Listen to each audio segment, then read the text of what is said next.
bonjour. Nous continuons avec ce message, devenir grand devant la face de Dieu. Devenez grand devant la face de Dieu. Mes frères et sœurs, nous avons donné la définition de la grandeur.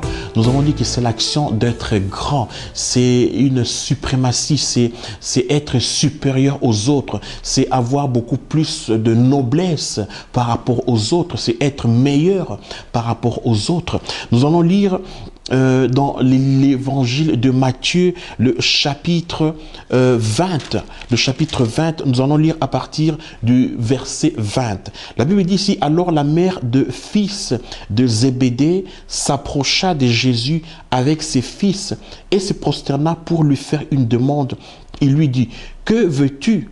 Ordonne, lui dit-elle, que mes deux fils que voici soient assis dans ton royaume, l'un à ta droite et l'autre à ta gauche. Jésus répondit, vous ne savez ce que vous demandez. Pouvez-vous boire la coupe que je dois boire? Mes frères et sœurs, ici nous voyons le désir de la mère de Zébédée, deux frères. Donc, cette maman est venue chez Jésus-Christ pour pouvoir faire une demande. Et sa demande était que l'un des fils soit assis à droite et l'autre soit assis à gauche.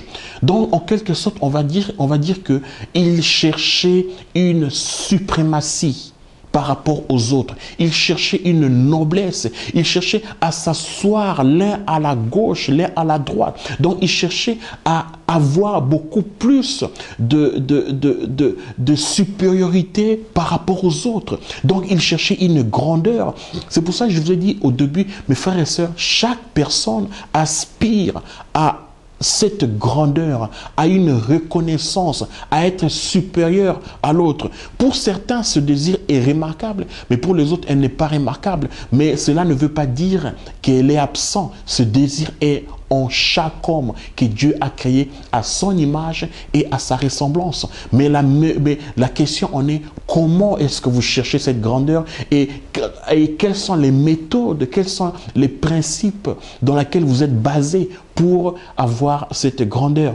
Donc, la maman de ses disciples sont venus faire une demande. Ils voulaient occuper la place d'honneur. Ils voulaient occuper la première place. Ils voulaient avoir une reconnaissance. Ils voulaient vraiment être élevés. Ils cherchaient à être mieux, meilleurs que les autres. Ils cherchaient à avoir beaucoup plus de noblesse par rapport aux autres. Mes frères et sœurs, c'est ce que nous voyons aujourd'hui dans nos églises. Nous voyons aujourd'hui dans nos relations. Les autres, quelques-uns cherchent à discréditer les autres. Pourquoi? Parce qu'ils cherchent une suprématie. Les autres cherchent à minimiser les autres, à ne pas apprécier le travail des autres, à pouvoir écraser les autres. D'autres utilisent les faiblesses des uns. C'est pour leurs besoins, c'est pour leur intérêt personnel. Pourquoi? Parce que le désir de pouvoir avoir cette grandeur, de pouvoir être supérieur, à être meilleur, à être le plus fort, le plus influençant que les autres. Mes frères et sœurs, ne tombons pas dans ce piège, dans le piège de l'ennemi. Pourquoi? Parce qu'en cherchant à être supérieur aux autres, nous risquons d'utiliser des mauvaises méthodes. Nous risquons d'utiliser les principes et les valeurs de ce monde. Pourquoi? Parce que dans ce monde, qu'est-ce qu'on voit? Pour avoir la grandeur, il faut mentir. Pour avoir la supériorité, il faut la malhonnêteté. Il faut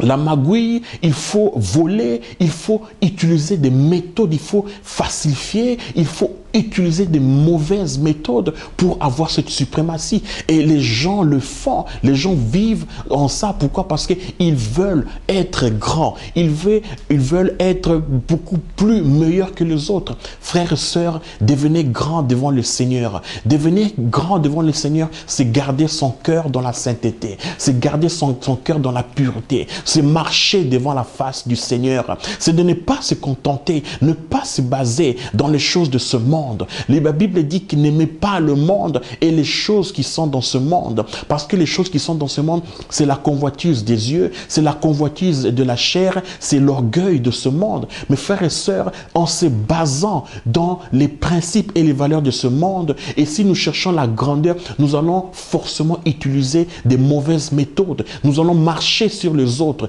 Nous allons écraser les autres pour avoir cette suprématie. Mais ce n'est pas les principes du royaume de Dieu. Ce n'est pas les principes de Dieu. Nous allons commencer à utiliser les autres pour son bien-être, pour sa grandeur. Mes frères et sœurs, Dieu ne nous a pas appelés à utiliser les faiblesses des autres, à discréditer les autres. Nous ne sommes pas appelés à nous combattre les uns les autres, à avoir l'esprit de compétition parce que l'on veut être grand. Non, frères et sœurs, nous sommes appelés dans l'amour. Nous sommes appelés dans l'encouragement réciproque. Nous sommes appelés à entretenir de bonnes relations. Pourquoi? Parce que nous faisons un même travail, c'est de faire avancer le royaume de Dieu. Parce qu'on ne construit pas son royaume, on bâtit le royaume de Dieu. Mais si quelqu'un cherche à devenir grand par les principes et ses valeurs, les valeurs de ce monde, mes frères et sœurs, il bâtit son royaume à lui. Il ne bâtit pas le royaume de Dieu. Il peut peut-être se servir du royaume de Dieu, il peut se servir du nom du Seigneur Jésus-Christ, mais il bâtit son propre royaume. C'est pour cela, mon conseil aujourd'hui, frères et sœurs, devenons grands devant la face du Seigneur. Devenons grands devant Jésus-Christ. Marchons devant sa face. Utilisons ces principes dans toutes nos relations, dans toutes nos attitudes, dans toutes nos entreprises, dans tout ce que nous allons entreprendre. Utilisons les principes et les valeurs du royaume de Dieu. Continuez à nous suivre, frères et sœurs. Devenez grands devant la face du Seigneur. Merci. Que Dieu vous bénisse.